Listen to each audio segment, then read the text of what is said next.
Well, hello. Every gal needs a cowboy hat. Scanning the room, you look for a familiar face. Everyone is a stranger. Your heart's racing, you feel nauseous. New plan. You meet 4 new people. Okay, 3. 2. You can handle 2. And then you think, I hate this. This just feels so fake. And before you talk to even 1 new person, you're looking for the nearest exit. Okay. Crazy. Yo, who invited this chick? My heart races when I walk into a room full of strangers too. Except it's not anxiety, it's excitement. I'm not thinking networking quota. I'm thinking, look at all these stories. And I get so pumped about talking to people that I don't know. Oh, brother, this guy stinks!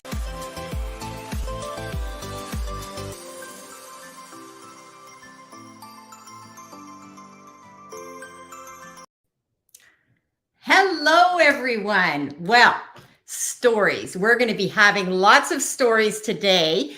And, you know, in the world that I work in, most manufacturers really don't know how to both tell their story or share their story. That's where I come in. My name is Gail Robertson, and I am Chief Curiosity Officer with GailNow. And I use curiosity as part of my 3-step process: sign up, suit up, and show up. And today we have definitely a guest who shows up. And we are going to be learning a little bit about someone outside the manufacturing world. So for anybody that's tuning in from manufacturing, don't change that dial. You want to stay here and hear from a bit of a legal beagle who has a nickname of Action Jackson. So we're going to hear about the why of how he got that name, but also how he's made some transitions into the social media world, because that is all about showing up. But there's a lot of steps before you can show up. So we're going to be hearing a bit about that from none other than the one and the only Mitch Jackson is in the house. Woo! Gail, we're here. Your introduction, that's how you tell a good story. I was impressed, and I'm interested in what's going to happen next. That's storytelling, right? It's like immediately grabbing the attention of whoever your audience is. So it's good to be here, and I can't wait to learn from you and hopefully share a little bit of what I picked up over the last 35 years with your amazing audience. Well, thank you, Mitch. And just to start off, I'll add that we actually met through networking, and actually nothing related really to law per se, or even manufacturing. We met through a social media event, and it was a speed networking. I'll never forget. We were talking and I hit the wrong button in the mid-sentence. I deleted I lost you. And I was like, oh my God, I lost Mitch Jackson. At that point, I knew a little bit about you. And Jim Fuse later, he said, he's like a big deal. And I thought, I just cut him off mid-sentence. And I was horrified. Good. So I probably had it coming. Okay. No. And I'm a huge fan of Jim and his business partner, Chris. We met using digital. We met online and in a business setting. And that's why what we're going to talk about today is so near and dear to my heart, because digital has changed my life. It's changed the trajectory of our law firm. And I don't care what you're producing, manufacturing, selling, or buying, having a digital footprint in today's global economy is just such a smart way to spend your day.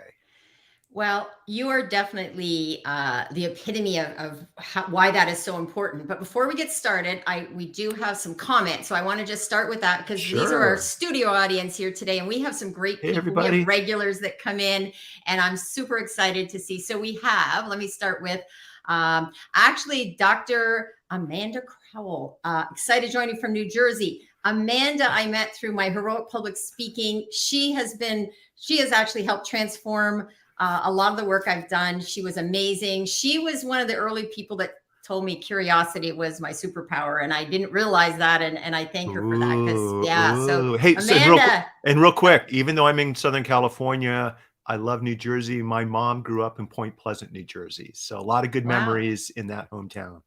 Well, welcome, Amanda. Amanda also has her own podcast show. So everybody that's on today, make sure you go follow her. We also have, Katie's in the house. Hey, I'm joining from Chile Central, Wisconsin. How is everyone today? Katie is someone who shows up amazing. She has a wonderful sense of humor, loves to have fun. We're the people that bring fun into manufacturing. We think we need a lot more of that. Hi, Katie. We have Janine Leslie-Berglund, who is the president of Canadian Association of Mold Makers and Automate Canada. GT had snow this morning, currently getting flurries. Yes, it's pretty cold here. I'm in Windsor, Ontario, Canada, on the border with Detroit, Michigan. But, we're all global now. It really doesn't matter too much from the geography, does it? We have, Damon Pastulka, excited because I actually get to watch live this week. Yay. Damon, you want to stay tuned because Mitch is someone who will understand and is the red M&M in the bowl of green. So, he's got his Oculus on. It's okay. Go ahead. While you're introducing, I'm just checking out. Okay. I'm having fun. Okay. We're going to hear more about that and why you have the Oculus. And that's another. Okay. So we have a lot of back and forth. We have Megan's in the house. I am in Wisconsin too. So yay. And we have, a little bit of back and forth. So what happens in the comments, Mitch, is part of my show is there's a lot of activity happening, people networking as they're listening. And let's see, we have David Chrysler said, excited for this conversation. And he is over in Michigan. David is amazing process person. High respect. And we have, Amanda says, can't wait to have Gail. Oh, yay, Dr. Amanda. I look forward to being on that podcast for sure. And we have, some more, Janine saying, ooh, fun in manufacturing. Definitely. Okay. So please keep dropping any information like in the comments. We're going to go over to the show now and hear from Mitch about. So Mitch, one of the things that fascinates me about your journey into social media is that you come from law. And I would think in the legal world that would be the last place that you could even do social media, because I hear a lot of fear in manufacturing about social media, but in law, I would think, wow, people would be like, can you say that? All the legal issues. So can you give us sort of a roundup of how you went from, law, worried about, I'm sure, things of what you can and can't say, to being this like social media expert? Well, here's the thing. I've never been accused of being the sharpest knife in the drawer. Okay. But having said that, when the internet rolled out, we put up our first website around 1995. And about 8 months later, and by the way, doing so allowed us to be one of the first law firms, not only in California, but across the country, that actually had a website where we were interacting with clients. We're doing what back then they were called bulletin boards. And within about 8 months, $1 million case came into our law firm from that website. And once again, I'm like, okay, maybe there's something to this internet thing. I love people. I love having conversations. I love storytelling. That's why you and I connected, is I think we have very similar personalities. And I realized that instead of just one-to-one sitting across from my desk with a client, I could actually add value to hundreds, thousands, and tens of thousands of people during shows or with our website posts back in the day, and then fast forwarding to social media, video and live video. And today, all in on social audio, Metaverse and Web3. Primarily video and live video. Back around 2012, 2013, a platform came out called Spreecast. It was one of the first live video. It was the first live video platform for social media. It was in a 3G world. It was ahead of its time. 3G did not have the capacity to handle this kind of stuff. When they reached out to have me on, those were my issues. Should I be on? What if I say something wrong? What if I don't put my best foot forward? What if I say something stupid, right? Having said all that, I knew that to build my brand, to stand out from all the noise and all the competition, I needed to be different. I needed to be unique. I was comfortable with being on these shows. My friends weren't, so why not be on? I took the plunge, started participating on Spreecast, and within several weeks found myself on shows with Katie Couric, Anderson Cooper, Peter Diamandis, Gary Vaynerchuk. I mean, had I not been on this live video platform, and by the way, got a chance to meet Jeff Floor, who is the co-founder of StubHub, sold StubHub a couple of years later, probably 25, 26, 27, got bored, realized they needed live video and social media. So he was the co-founder of Spreecast. I wouldn't have met Jeff had I not taken this risk. But what I'm trying to get at is it opened up so many business opportunities. It allowed us to expand our brand from local to global. It allowed us to meet fascinating people like you from all over the world, and that wouldn't have happened. So didn't matter that I was a lawyer or a doctor or I was selling donuts down at the local donut store.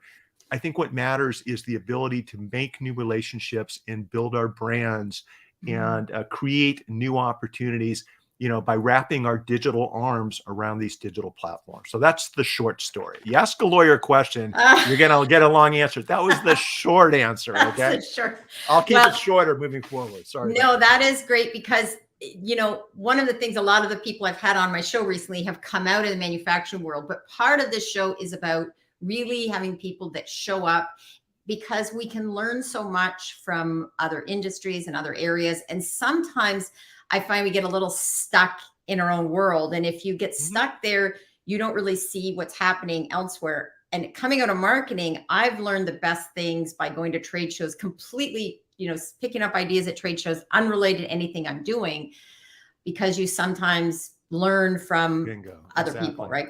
Yes. Some of my best results in jury trial. And by the way, that's what I do. I'm a full-time litigator and trial lawyer, 35 years, everybody, 2009 Orange County Trial Lawyer of the Year, 2013 California Litigation Lawyer of the Year. I'm proud of that. When I moved here from Tucson, Arizona to Southern California, I didn't know anybody. When I moved here, I was the first one in my family to go to college, to go to law school, and frankly, to open up his own law practice, right? So I'm really proud of the accomplishments that I've achieved over the years. Having said that, I'm more proud of my family, my personal life. For me, that's what it's all about. But what I'm getting at, Gail, is all of my success in the courtroom didn't come from what I learned in law school. It didn't come from what I learned in trial advocacy books. It came from being a waiter, a bartender, working the front door, seeing people in different industries share different storytelling skills, seeing what somebody in the tire industry and how they sell a set of tires to someone who may not need that set of tires, right? Those persuasive communication, body language skills. How can I take that back into the courtroom? And so I love what you just said, because I think we can all learn from each other. And if you're doing what everyone else in your industry or profession is doing, you're guaranteeing that you're not going to stand out. If you tap into other industries, other occupations, and take what's of interest to you, what you saw work, tweak it, add your personality, your own unique flavor to that approach back into what you're doing, that's how you stand out.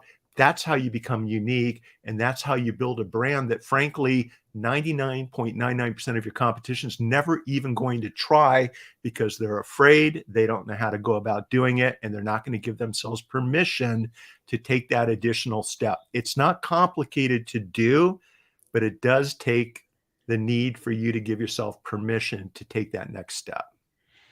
Mitch, that just sums up so much of what we have in common too, in terms of using those skills that you learn in other areas. And it's interesting because we can talk a little bit about that, about transferable skills. And one of the things, whenever I mention to people, they're always shocked, because I said I ran a bed and breakfast at one point. People go, what? It's like, because if you know me, like, I'm not a big cook or anything, and it's like not.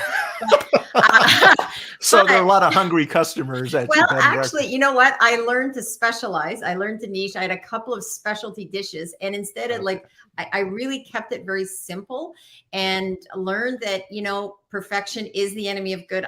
My first year when I made these biscuits that my mom had made, and the first year I thought I didn't think they were good. People raved about them, but I knew how my mom had made them. Go, they're not that good. People love them because no one makes homemade biscuits. So then I went. Right. So my tagline used to be, our name of our B&B, and it was home of Gail's famous homemade biscuits. And it just took off from there. So yes, it is about sometimes also, I want to address what you said too, the awards you've won and really owning some of that. A lot of people are reluctant to step up, and I call it own your power. And it's important that you also celebrate those wins, because people need to know also and can give you even greater respect for what you're doing. It's interesting. I think it depends. I agree. You have to celebrate the wins. Life's too short.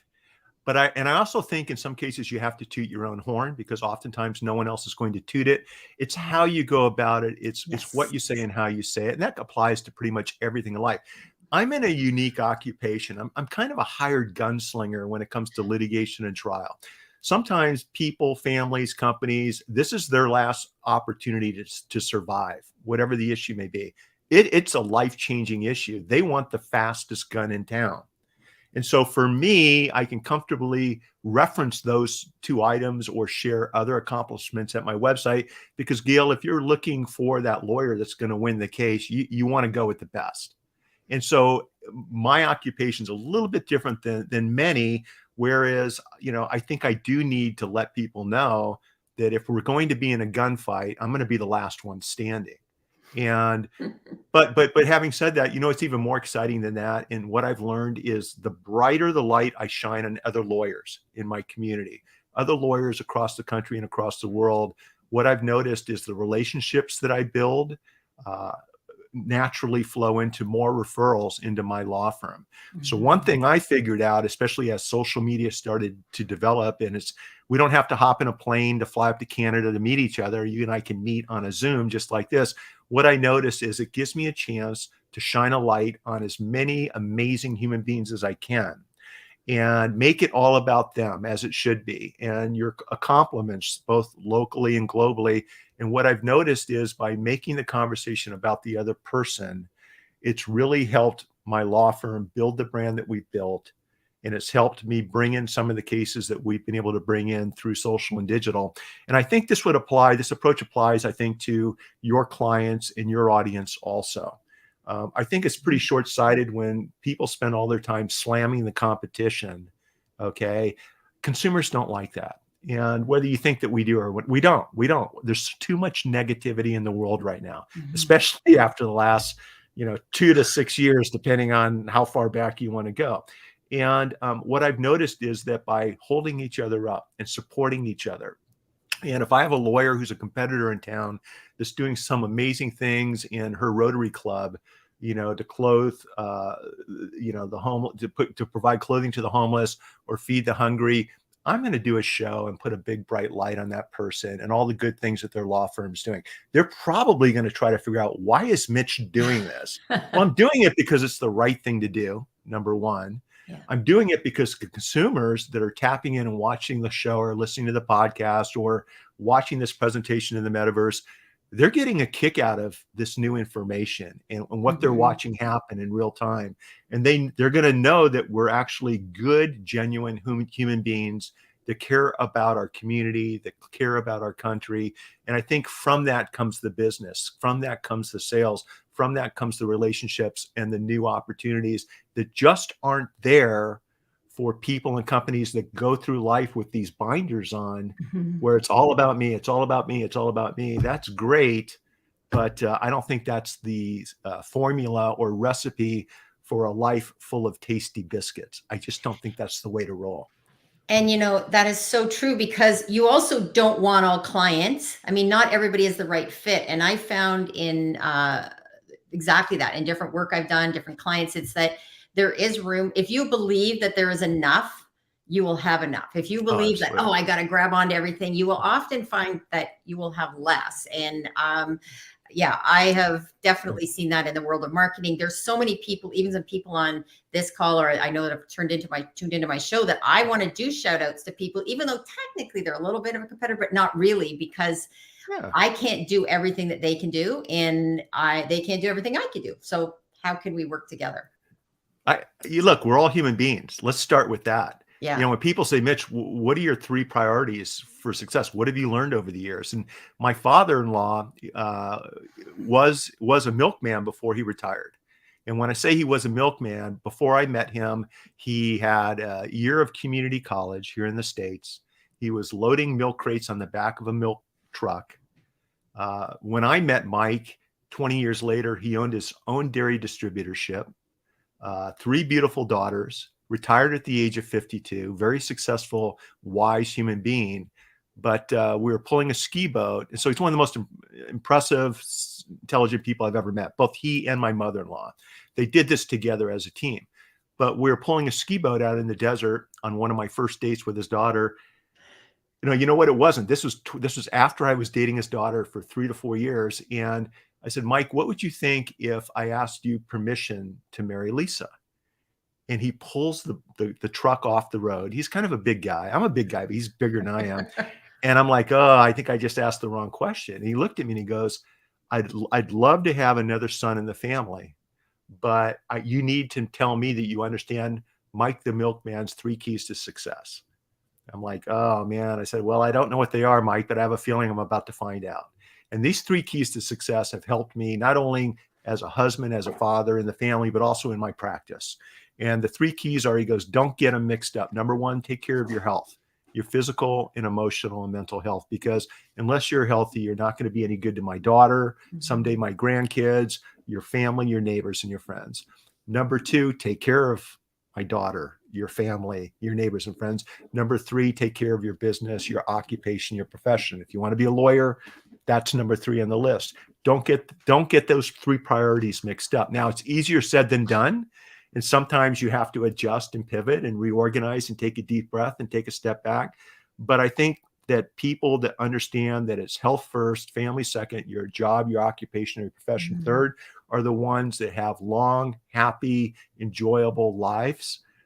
They develop respect in the community. And I think whatever you're selling, whatever the widgets are, whatever the services are that you're providing, if you follow Mike the Milkman's 3 keys to success, I think it's a great compass that will remind us on a daily basis, along with the credenza that I have of all the family pictures, learning how to say no. Every opportunity that comes along, if you embrace what Gail and I are talking about, you're going to have more opportunities coming your way than ever before. I mean, I was on a call last night at 10 my time, California, with a lawyer in Dubai. Okay, that wouldn't have happened without digital. I've got a lot of things going on this week. But I'll look over at the credenza of the family pictures, and I'll tell myself, if I say yes to this email or yes to this phone call and agree to do something, whether it's speaking or taking on a new client, it's going to take time away from the most important thing in my life. And what I found is that by learning how to say no and saying no often, it'll gives me the opportunity to say yes to the right opportunities, taking those 3 factors into consideration. And, one takeaway from today's show is I really would like to see more people, because of so much stress right now and so much, we're all experiencing a lot of challenges because of what we've been through over the last couple of years. And I think by giving yourself permission to say no, you don't have to say yes to everything, and design this lifestyle and this business plan that allows you to do what you enjoy doing, create the client or customer that you enjoy doing business with. I just think the intangibles revolving around all of those things are what more people, if they focus on these things, I think they're going to set themselves up for a very, very enjoyable journey and successful business. And you know what? That is what makes you so remarkable. And also why I am feeling extremely blessed that you said yes to coming on this show, because I do know how busy you are. In fact, I wonder, especially with all the trials, and I'm like, wow, you are a busy guy. But one of the things I do know about you, because I follow you, we follow each other on social media, is that you do take time for your health. You run, you spend time with your family. So you really have nailed it when it comes to finding that balance, at least from the outside view looking in. And I think what you just said, maybe more people need to hear this. I'm a big advocate for definitely health, physical and mental health, and taking care of it. One of the things, I just did a bit of a reset. There's been a lot going on, as you know, here in Canada. And so one of the things I did was I had to get back on track with, getting back up early, because usually I get up at 5. I started to get away from that. So for me, that's important to make sure I get up early so I have time for everything before the workday starts. So thank you for that insight, because a lot of times people think, when you have success, that it has to be, the grind and putting in long hours. And it's actually not the case if you do it properly. Well, I'm not a 5 a.m. runner. Okay. And there's a reason why I'm bringing this up. Or I like to paddleboard. I grew up riding and racing motocross. That was the exercise I used to get back in the day, a couple times a week. But what I do enjoy doing is running once a day, or lately every other day, depending on how my knees and my back feels. But I'll try to get out and paddleboard as often as I can. For me, when I have a schedule, like I need to get up and run when the sun comes up, that's not fun for me to do. The way I'm built, and I'm sharing this because we're all wired differently. The way I'm built is sometimes I like to sit down with a cup of coffee, go in, work on my files early in the morning, do some social media posts, set up some appointments, whatever it might be, right? Watch the news, play around on my Oculus, and then I'll go for a run. Or sometimes I like to work all day knowing that I'm going to get in a run before the sun sets at the end of the day. And I think we have to pay attention to how we're feeling mentally, how we're feeling physically, what needs to be done. I'm not a person that likes to plan out and have goals. I'm not a person that likes a rigid schedule, to be honest with you. But for me, that just works. I've got enough scheduling with our court system where when we set a trial date, there's 110 related dates that are automatically calendared before that trial date. I've got enough scheduling in my life, which goes to the law firm stuff. All this other stuff you see me doing is, frankly, I enjoy it. It's fun, and it just kind of adds flavor to my day. It makes practicing law fun again. And so for your audience, whatever they're doing, if they start bringing in, activity on the digital platforms, if they like to write and do and create posts, or if they like to speak and they're creating audio or social audio shows or podcasts, if they're like me and they like to be on live video because there's just something special about looking people, in the digital eyeballs, I would just encourage people to create the hustle, turn up the hustle dial just a little bit, because everything you see me doing does take a lot of work. It takes a lot of effort. It takes time. I do what other people aren't willing to do, but it's also fun because I enjoy all three aspects of social, audio, writing, and video. But just pick one, pick a platform, and just kind of have fun.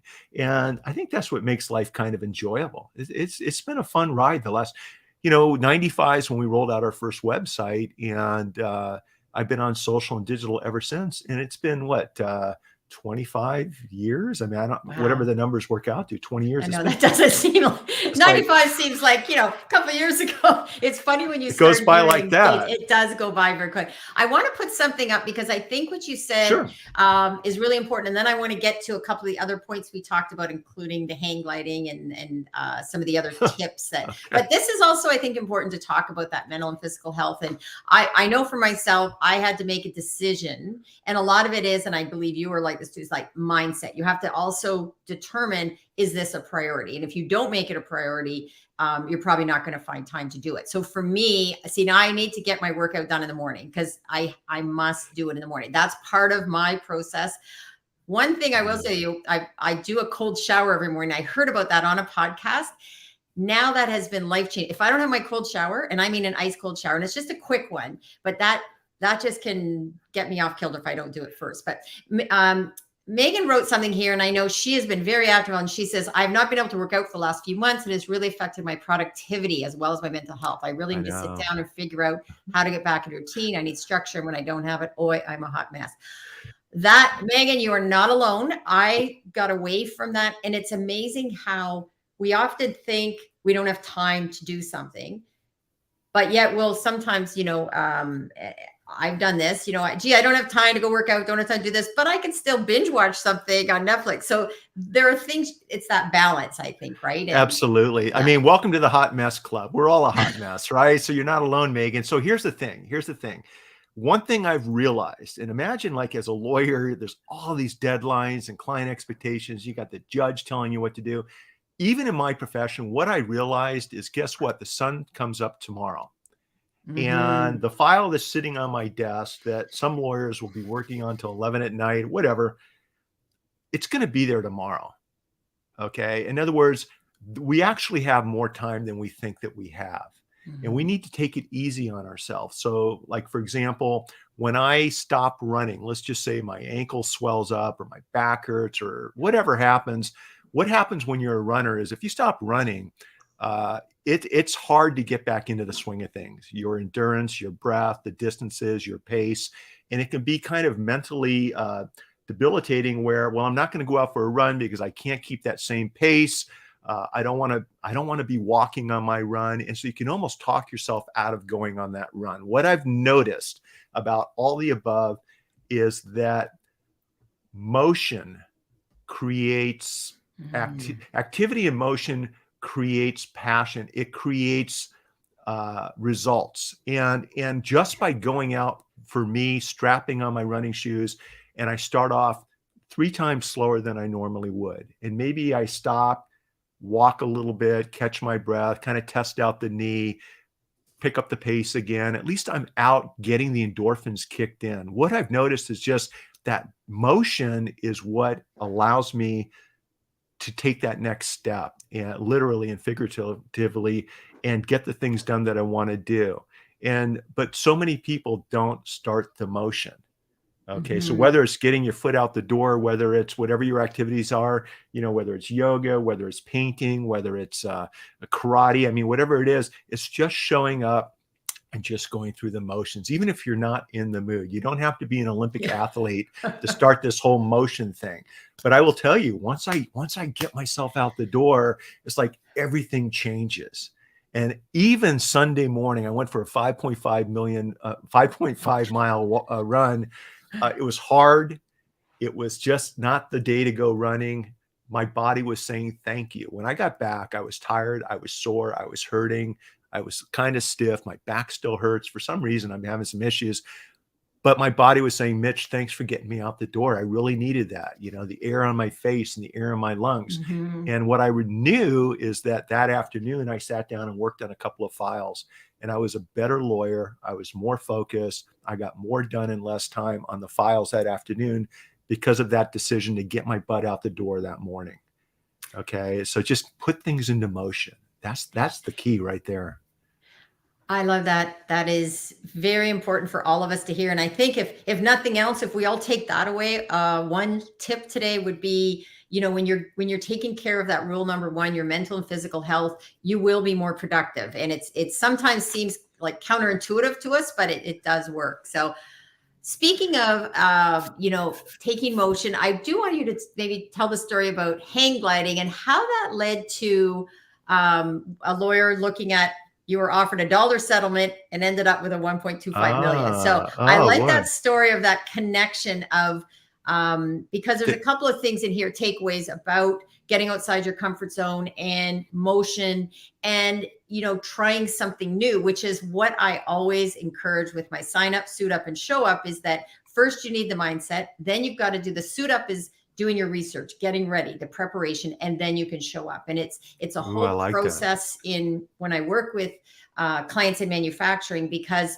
they have so many stories and there's so much potential. And I love the potential. And what I love about the story about hang gliding to 1.25 million is that it has all of my 3 steps covered. So over to you to tell that story. Right. It's interesting because some people, it's paralysis by analysis. And so they never allow themselves to show up because they've already talked themselves out of what might happen. And I think in a business perspective, in a trial court for me, yes, I got to prepare and get ready and out hustle and outwork the other side before I show up. That's the exception. Most of the things in life, I think you can just show up. Being there is super important. Whether it's a meeting, a presentation, it's just not a life and death situation. But if you take the time to just show up, oftentimes you can figure everything else out later. But because anyway, I just wanted to throw that in there. I want to say hi to Jim Fuse, who's in the audience. Hey, yes. Jim, good to see you. One of my favorite people. Everybody follows Russ Jim. Hedge too. Russ Hedge is here. So Russ is in that whole group too. So I just want to, before you can pull your thoughts together on the hang gliding story, because I want to mention a few other people we've got. Yeah, because Russ came in with the Hey Mitch. So Russ is another amazing person who shows up, does amazing live shows, and has transformed so much in terms of, he just got out there and starts doing all these shows. He's connected, and he's the kindest person you're going to meet. He really just gives out so much kindness. And definitely Jim Fuse. Hello, Mitch and Gail. Jim has also done work with me. I've worked with him once. He's been a show producer for me. Russ said we can definitely learn from each other. That is so true. And we have, there's a LinkedIn user that said, hello. I'm not sure who you are. So if you can put your name in, because that's not showing up on my screen right now. And your tip, Megan, said, love that. That was your answer to the hot mess idea. So motion, even if sometimes it just takes walking around the block, maybe that's a start. Okay. Or sending that email, or Yeah. making that phone call, or standing up and walking over to your partner and giving him, her, or they a big hug. It's the motion that starts the process. So I think I learned this early. Second that emotion. Sorry. Right? Exactly. So if I could sing, I would. So I grew up in Tucson, Arizona, high school football, senior year, August practice, probably 115 degrees, full pads. This is back in the day where the coaches didn't really let us drink water because it was making us tougher, if we didn't consume water. So it was just a miserable situation, although I love football. All right. Next to my school is a mountain called A Mountain. And I looked up and I'm watching these hang gliders. This is back in 74, 75.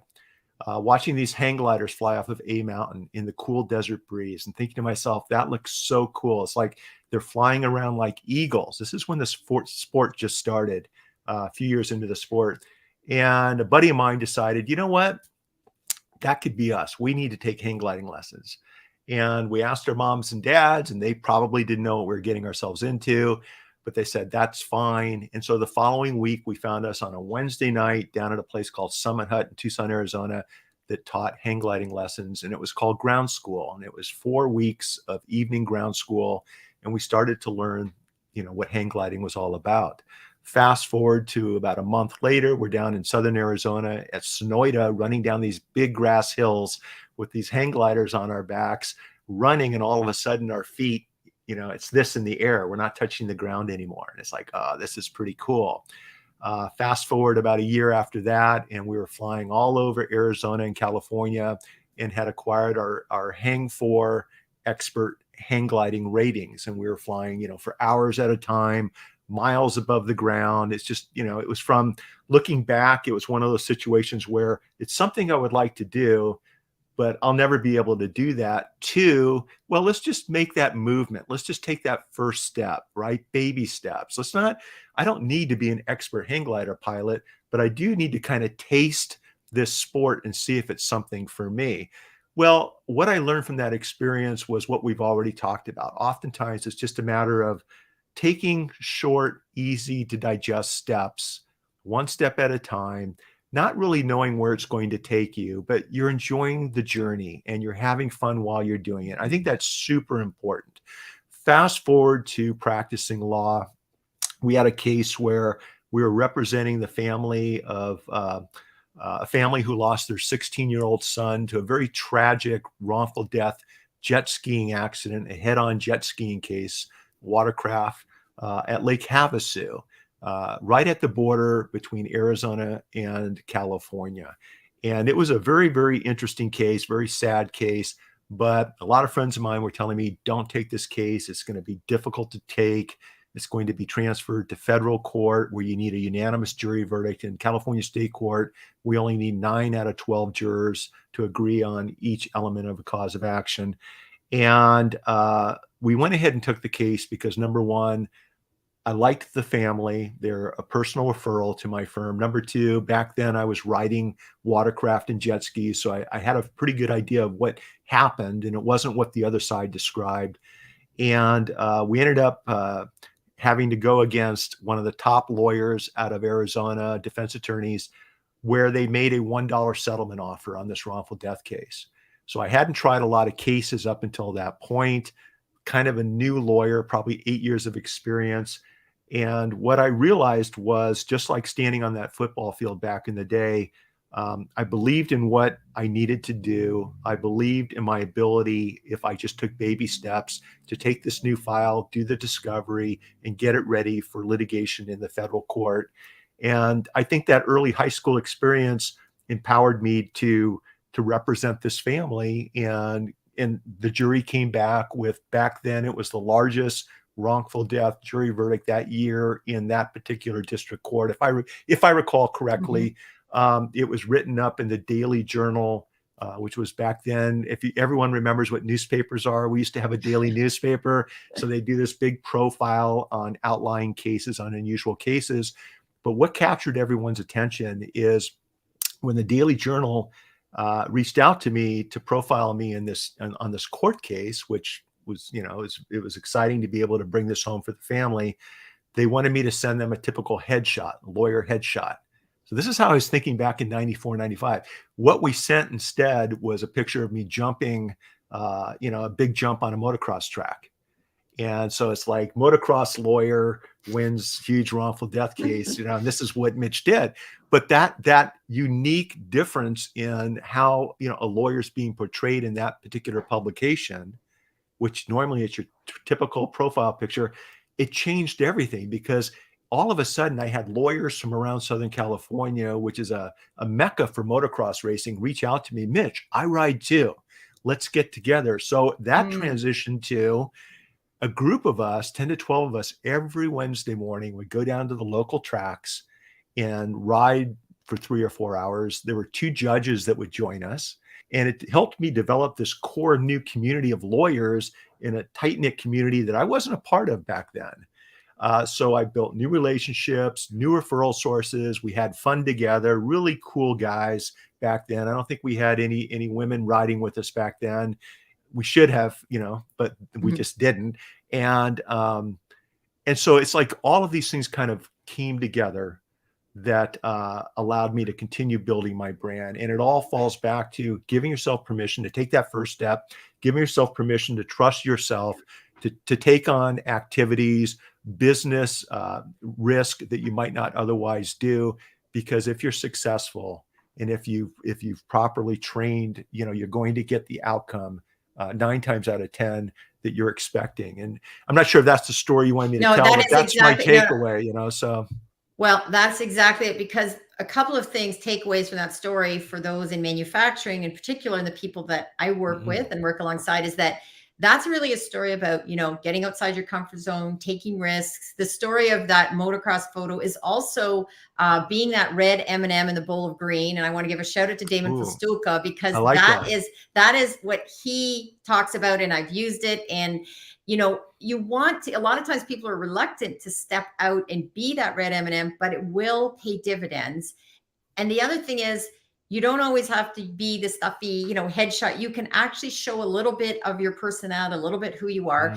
And people often have fear about social media. Well, I don't want to share everything. I said, you are in control of, I work in marketing. I said, and people often say, this was back when I used to go to a lot of events. They used to think my whole life was just attending, galas and that. And I said, I do work in marketing and I'm choosing what I'm sharing, right? So it's this, you have the ability to curate your content, which is very powerful, because you can tell the story. You are, to a certain extent, in great control of how you are telling your story and how you are sharing what can be important to your clients, because people want to peek behind the curtains. They want to know who is Mitch, absolutely. Not only in the law, but that you are that person. You said you're the gunslinger type, which is very important, because maybe not everybody wants that in a lawyer, but I think if I was that person, I'd want the person like you that's like out there taking, calculated risks. And so that is a perfect story. And I do want to jump over, just because I know we have a hard stop at the top there, and I want to get into a little bit about Metaverse. Sure. We want to touch upon that. And there's so many stories. So I will say this, anybody that's tuned in today, please go follow Mitch everywhere, Twitter, LinkedIn, wherever, just Google him and find him, because I know for myself, a lot of times I'm outside as I'm following when you're talking about NFTs and blockchains and cryptocurrencies, like those are all crazy stuff. The crazy stuff. But I sometimes think if I just, listen, as I jumped in a Discord room with you last night. That sounds a little bit inappropriate. It's not as I thought that was our secret, Gail. I know. So, and I learned about Discord, and there's so much social media and channels that offer, something for everyone. That was really cool for me to be in there. And whenever I go in those. Well, it was my first. That was my first Discord. Oh, was it your first? Oh, okay. My first live Discord in my Discord. Wow. So you and I, we shared our first together. I want everyone to know. All right. But that's the fun, right? It's like, look, it's about being, when you talk about social, let me just share, it's being strategically transparent. So the stuff you see me sharing is just stuff I enjoy doing. And I'm not like airing my dirty laundry, and I'm not putting my problems out there. What I'm just doing is, this is the stuff I enjoy doing. And if you enjoy this kind of stuff too, or you enjoy hanging out with people that are interested in the same activities, technology, trial advocacy approaches, then let's hang out together. That's the way I'm using social. So it's being strategically transparent. But I think where you're going with Discord in the metaverse is, it's kind of like you and I down on that football field looking up at the hang gliders. Those hang gliders, are the metaphor for the metaverse, for Web3, for blockchain. It's like, how can we take those baby steps to start embracing this type of technology that's changing the world? That's where my head's at. And literally, my headset, that's where we're both at. Yep. So it's interesting, right? It's an interesting time to be alive. It is. And sometimes it's just, I call it dipping your toe in the water. I'm doing that a little bit. And I've, because of a whole bunch of other things going on, I've kind of stepped away from TikTok, but TikTok is fascinating. I've actually been a consumer because it's really interesting how the algorithm works. So I've been more of a consumer than a producer of late, but I'm learning lots about what works, what doesn't work, and how to trick the algorithm because how TikTok works is you get caught up in just hearing like the echo chamber. So I've managed to find ways to make sure I get different views. It's quite interesting when you learn how to use it. So I love strategically transparent. That is a great tip. Let's go to, I want to pull up, now we have a couple of videos, and now there was the one of the Metaverse and Web3 consulting. There's the office and presentation, and then the Meta Oculus Horizon. Which one do you think would be best to show to give this audience the more generalized one? What I did, everyone, is when I had my Oculus on, I just hit record, and I recorded some different screenshots and videos of the spaces. So that's what Gail wants to show us. What are our three options? And I'll tell you exactly. The Metaverse and Web3 consulting, our office and presentation, and then the Meta Oculus Horizon. I thought that one was the coolest, but the one at the end, but you can do that. Let's do that. Yeah. Okay, let's do that. And then we'll come back because you know what? I'm going to do two things. I'm going to back up, and I'm just going to play part of this video clip so people can see our office and presentation, just to give a taste of, and then maybe we'll do that. And then you'll come back, give a little bit more of an overview, very general, 30,000 feet view. And then we'll go back in and look at the presentation one. So here goes.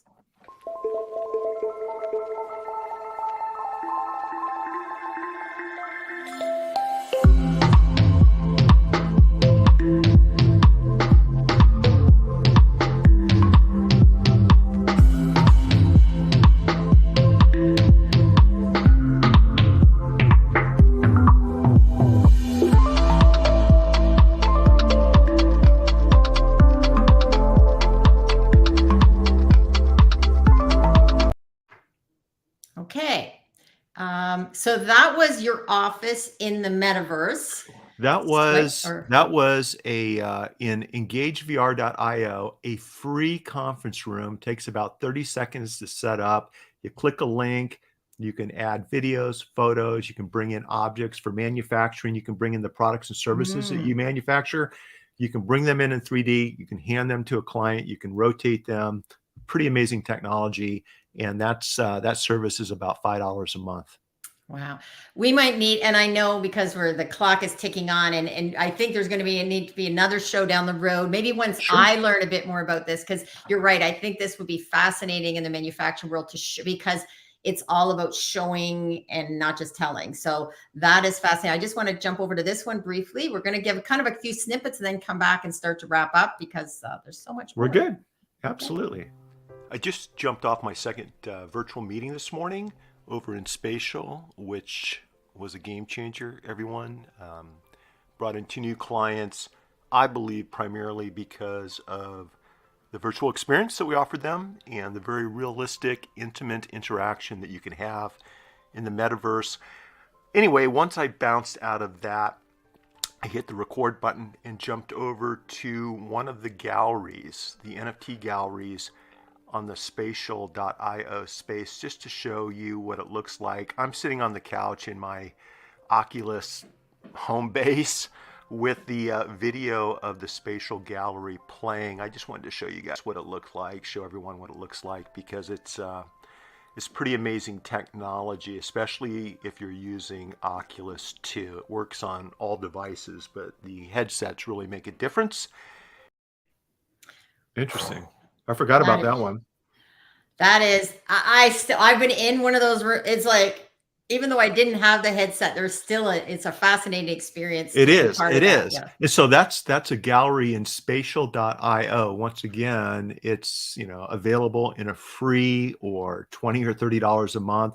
You connect your NFT platform, for example, OpenSea, through your digital wallet with the spatial platform, and it almost instantly puts all of that artwork up on the wall. If I was a manufacturing or selling widgets and items, I would have my manufacturing production process and videos and photographs up on the wall, and I would be walking clients through the assembly or production process so that they can feel and see and actually experience what it is we're offering them. It's just a new way to connect and share your products and services. So I was showing the art gallery, but we're going to be using that for purposes of our law firm. But I think anybody in manufacturing can use this technology to help display what you bring to the table for your clients and customers. I'm going to show one more video clip and then we'll come back to wrap up, because this one is, we've kind of gone from the macro now to the micro, I think, in terms of how this all works. So let's see this next clip.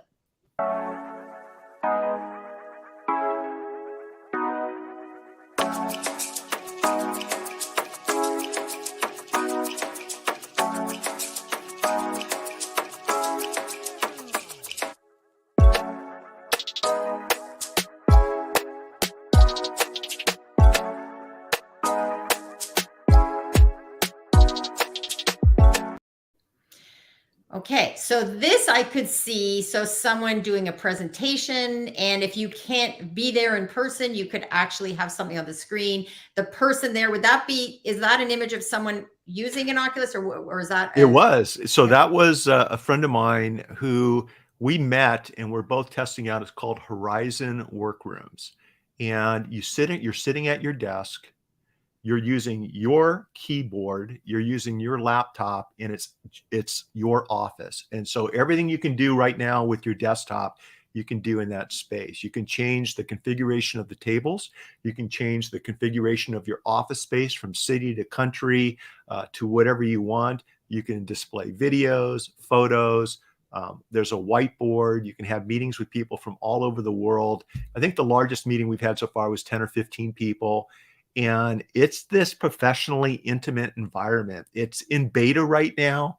It's not the easiest to use, but I think it's something we'll be using more and more internally for office meetings, maybe private one-on-one meetings with clients, but it's just here to share one of the many different metaverses available right now to the consumer. And I think the use options are simply limited by our imagination. It's something that's pretty special.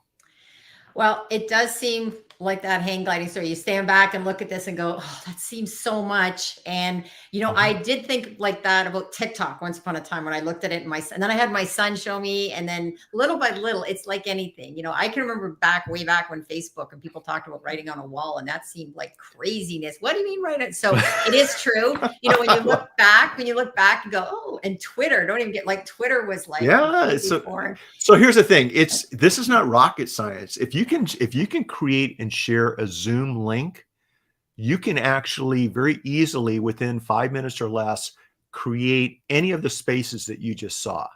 And I would encourage everyone, if you're using these for business, spend a couple of hours in these spaces with some friends, get comfortable with how everything works. Each metaverse is a little bit different in how you maneuver and access your toolbars and bring up photographs and things like this. But this is not complicated stuff to use. It just takes a little bit of time to wrap your mind around the different ways you can use this technology.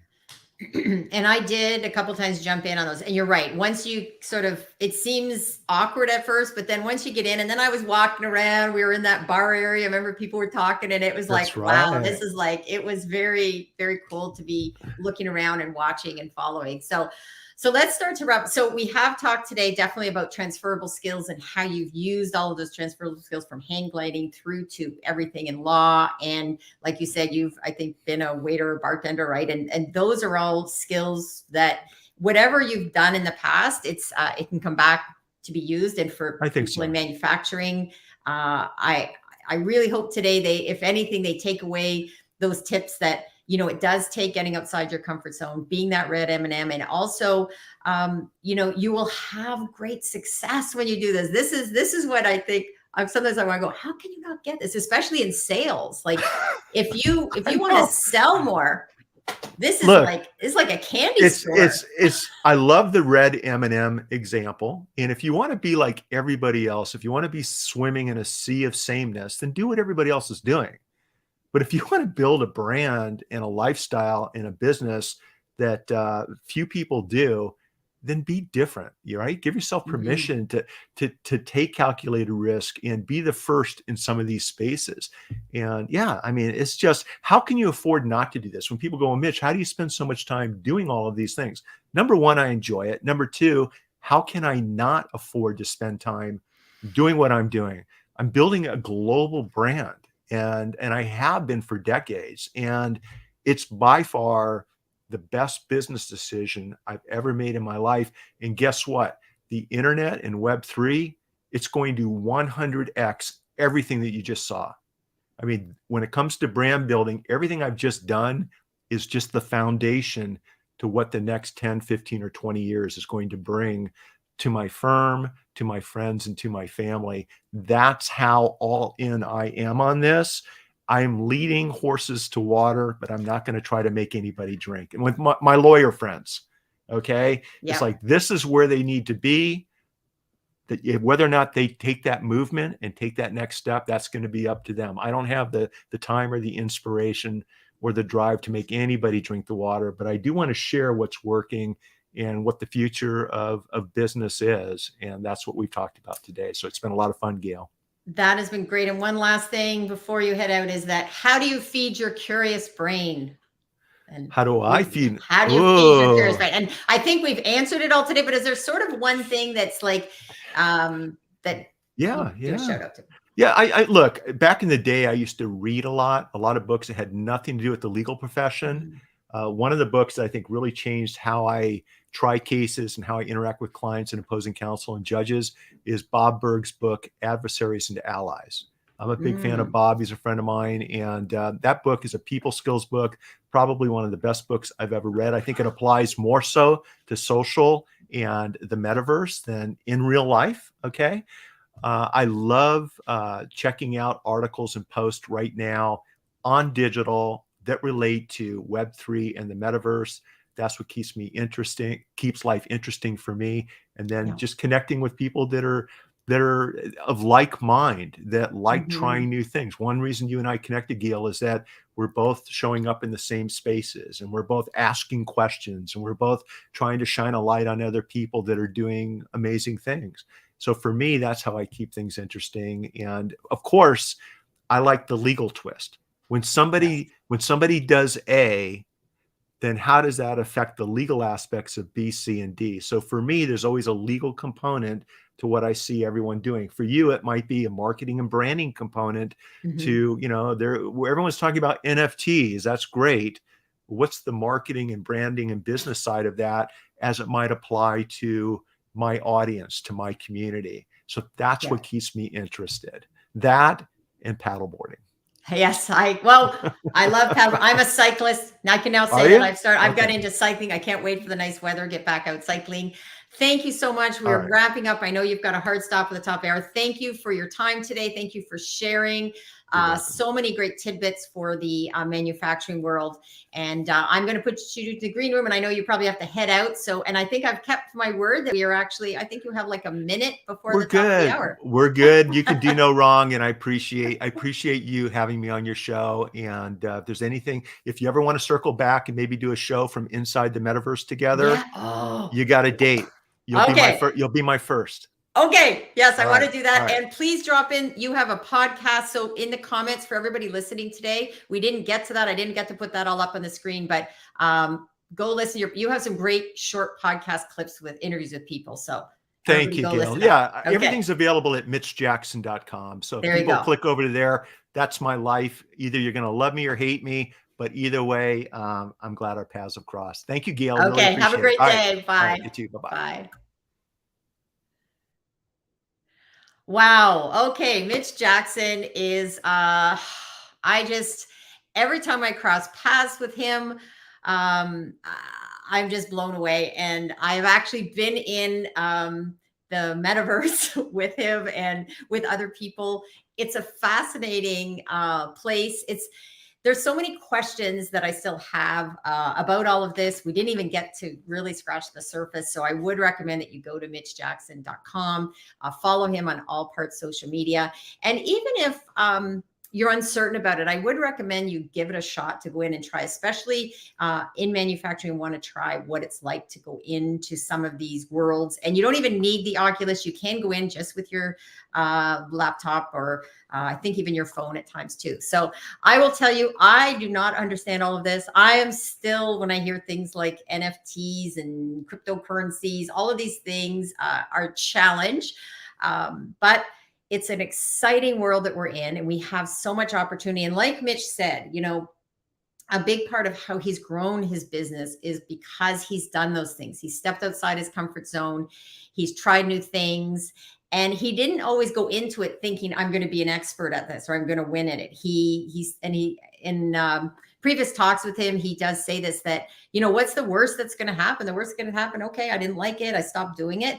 But what's the best thing that could happen? And I find that with all things related to social media, trying out new platforms, get in there, try it out, see what you like and what you don't like. And I've always believed that it's really good to live by this, is that take the best, leave the rest. So you don't have to like everything that someone says. You don't have to like everything about every social media platform, but you have an opportunity to go in there and try it out. So for anyone listening, you can find me on most social media channels. LinkedIn is where I'm really spending a bit more time, but I also try to keep my hand in other platforms. And if you need help telling your story or know of a company in manufacturing that needs some help, you can reach out to me at gail@gailnow.com or send me a direct message here on social media. Thanks everyone for joining today. We had some great comments, lots of people joining in to hear Mitch today. And I recommend that, you keep showing up and that you try to sign up, suit up, and show up, because when you're putting that work in, it does make a difference. So for those of you that missed the intro video, I'm going to play it again because I think this is what has motivated me. My son helped with this video, and curiosity can be your superpower.